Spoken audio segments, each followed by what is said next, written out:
Hi hello. രാവിലെ തന്നെ മീൻകാരൻ ചേട്ടൻ വന്നു നല്ല ചെറിയ കൊഞ്ച് കൊണ്ടുവന്നു. അതിനെ വറുത്തരച്ച് തീയിൽ വെക്കാനാണ് ഇന്ന് എൻ്റെ അജണ്ട.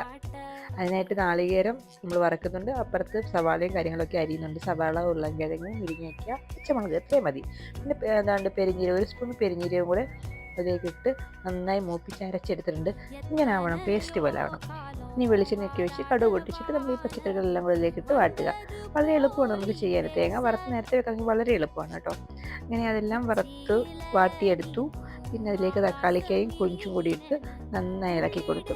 അതിലേക്ക് 1/2 ടീസ്പൂൺ മഞ്ഞൾപ്പൊടിയും 2 ടേബിൾ സ്പൂൺ മുളക് പൊടിയും 1 ടേബിൾ സ്പൂൺ മല്ലിപ്പൊടിയും ഇട്ട് നന്നായി ഇളക്കി മസാലയൊക്കെ മൂത്ത് വരുമ്പോഴത്തേക്ക് കുറച്ച് വെള്ളം ഒഴിച്ച് അത് തിളച്ച് വറ്റാൻ വെക്കുക.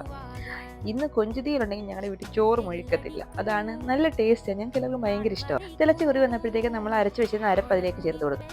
ഇനി ഇതിളക്കി പറ്റിച്ചെടുത്താൽ മാത്രം മതി. അടിപൊളിയായിട്ട് ഒരു പറ ചോറിന്. Tata, okay, by.